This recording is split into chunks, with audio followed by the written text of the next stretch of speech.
Africa, but she is a Human Energy Quotient Mystic, and it's always a joy to speak to her. Kate, what a Absolutely. Morning. How are you doing today? So well, given that we didn't actually get the snow we were promised. Instead, we've got beautiful blue skies. Love it. So grateful for the day, grateful for the early rise, as we should be after a good night's rest, right?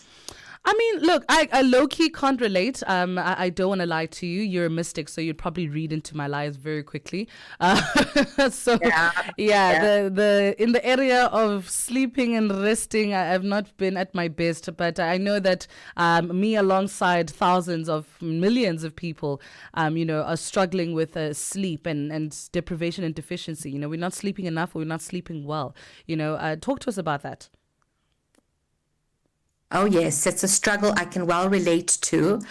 This life is so unbelievably hectic. And if you look at how much we try to cram into our day, there's no question we push ourselves to extreme, almost unnatural limits, right? And our devices, we're busy mentally right up to the second we decide, okay, it's time for me to put my head on that pillow and take a break. And I think, when we look at sleep, it's such an integral part of health and well-being and reset and that rest that we need for the balance, right, to counter the busyness. Yeah. And we don't seem to respect sleep enough. I think our culture is such that it's it's that thing that I have to do because I have to wake up in the morning and I've got stuff that's more important to do. I think we need to reframe sleep as an important part of the balance of our system, for our nervous system to recalibrate, for our body to be healed, which is all of what happens when we sleep at night, for our minds to be rested, truly rested, so that all of this beautiful healing can take place, this wonderful recalibration that our bodies do naturally. And if we don't give our bodies that chance to truly rest, we kind of, we impact on all those other areas of what the benefits of sleep can offer, true deep sleep. And spiritually, there's a profound thing that happens when we sleep in terms of astral travel and lucid dreaming, and for sleep to be able to provide you with even direction in your life and, a bit of guidance from your higher self through that sleep process. So for me, sleep is absolutely essential, and we need to start giving it more considered thought. As a youngster, I can fully relate to not fully understanding how important sleep is. And with stress and work, I too push the envelope. And I think when we're young, certainly I, having 4 jobs and partying and having a great social life, I certainly didn't think sleep was important. And that was the one thing I shortchanged on a regular basis. And I think, when we're doing that, we don't fully understand how that affects the immune system, why we might be getting sick often, why we might be getting headaches. And so it really is important to just think about, how am I going to create a disciplined practice regarding sleep? And it really begins before you even go to bed, at least a good hour before. What is your mindset? Because usually that few minutes before you sleep is the most powerful time of your day for manifestation, actually. So what we should do, it is. It's extremely powerful because you can start to plant the seeds of visualization that then get carried into your subconscious state and then can be manifested from a more powerful place. It's one of the reasons why journaling in the evening is so important, because you're calibrating and processing experiences. You're able to really, truly understand and have a better self of awareness at that point in the day. And then to go into a beautiful sleep state where that energy can then be worked on from your higher self without you being present. To mess with anything from a conscious state can be quite a powerful way to heal. So I think to have a routine where you can just wind down for that last bit of the day, get off the screen so that you're not replaying images and stories that you've just read on TikTok or that type of thing, and getting into a routine where you perhaps journal if that's your thing, or you have something nourishing like a good healthy tea that will bring you into that state. Because I use a lot of herbs before I sleep with various herbal teas that can do wonderful things to aid. And that gets your body into a relaxed state of readiness for sleep. Part of the reason why we struggle to sleep with insomnia when we get to bed is that busyness and not being able to shift that energy before we sleep. And if you're stressed, then that mental loop is going on. If you've worked on a computer especially, you'll find that it really impacts your state of mind before you sleep. So never ever work right up until bedtime. That's always a bad idea. And then when it comes to, sorry, you had a question. Yes, I do. Because I want to get into some of the think pieces that people have about the number of hours we sleep or that we should be sleeping. I mean, you hear the 6 hours, the 10 hours. I know that for a lot of women, it also affects libido. So you have to sleep more. But, yeah. So what is the actual recommended hours that we should be sleeping? Look, I would say between 7 to 8 minimum. And for different people, it varies because you've really got to read your own body clock. For myself, if I have anything under sort of 7, I would find myself almost, because then the acid kicks in and your body behaves as if you've been drinking the night before. The studies show this, right? So your brain capacity, your physical functioning, the acid in your body, the effect of that on the organs in your body all start to kick in. Fatigue, exhaustion, then you want to sort of binge eat to kind of cover up for feeling exhausted. It all kind of loops in. Some people can get away with 7, some people can even get away with 6 and still feel optimal without it impacting their body. So I think you do need to have a sense, and so the range does vary depending on who you are. And also there is a possibility that you can train your body to accept the minimum of the 6 or 7 hours of sleep. Okay? So that's also possible too, where it doesn't have this kind of physical jarring effect on the body the second you go shorter. Now, what a lot of people do is get into the habit of 3 and 4 and 5 hours of sleep. But those are sort of almost toxic habits because they still have long-term negative effects on the body. And definitely from a health point of view, you're going to feel dehydrated. You're going to impact the body more. And it's not just about the body. It's about the mind. It's about the mental state. It's about being able to think clearly, being able to focus, being able to be calm in tense situations. And like I said, for the spiritual body as well, to be nourished during that time is essential. So now, and then also, restful sleep, right? So we can sleep for 7 hours, but it's not necessarily a restful sleep. Yeah. So no, the reason why also, and sorry to interrupt you, but I'm questioning now the general lifestyle of a parent. I think parents came to mind when I saw this, because when you think about kids and their bedtimes, and especially the new parents of newborns, you're kind of navigating this new human being who wants to cry at 2 a.m. and as the breastfeeding mother or a mother at that point, you're trying to navigate your sleep as well, and the schedule is just completely upside down.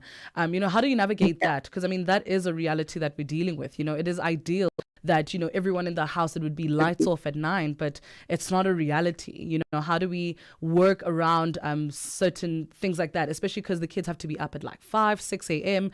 To get to school, and everyone is just kind of waking up in a rush, so we don't necessarily also ease our way out of our sleep. No, we don't. I think with newborns, and any new mother will attest to the fact that whole experience is quite daunting on the body in more ways than just sleep, right? So it's a complete saturation of all of your resources, all of your energy centers. And in that moment, there is almost, especially with young babies, there is an extreme shift of that energy of you needing to play the role and be at the beck and call of that crying child and the needs of that child. And so there's a sacrifice that's being made, but the only way to counter that in those circumstances is to be so mindful and so disciplined about the second that baby is having a nap. I'm going to quickly do what I need to do, but I'm also going to go and nap as well. So that you have your catch-up moments and your catch-up periods. And if you've got a child who's really chronically ill, which happens a lot of the time, and you really are sleep deprived, you've got to really rely on your tribe, on your people, to come in and rescue you at intervals so that you can get that rest, because there's nothing worse than a completely drained, saturated mom who cannot fill her own cup because you simply won't be able to do what you need for that child. So it is important to have a support system. The truth about, it takes a village to raise a child is in more than one senses, because we need to think about this, especially in times where the mom needs rest and repair. Yeah. So when the child is young, that's kind of the recommendation I would give any new parent. And I think as kids get older, they get sick, of course, your sleep gets deprived. And so even in that moment, you've got to be mindful of the fact, okay, I literally only slept for 3 hours last night because my child was sick. You've got to be mindful of taking it easy the next day and going to bed early the next day, and understanding that you too need rest and repair. You too need to nourish and attend to your own mind, body, and soul. And very often we go, okay, I've been shortchanged by sleep because there was some emergency or something I needed to do, or put my child first. But then we don't do the part where we actually give ourselves the same nourishment and the same care. Yeah. We kind of just keep going forth and pushing through. It's called pushing through in our culture. And I don't think that that's a healthy way to look at it. So yes, there's a bit of a give and take of that energy exchange that you've got to be mindful of. I'm saturated in this moment. It was beyond my control.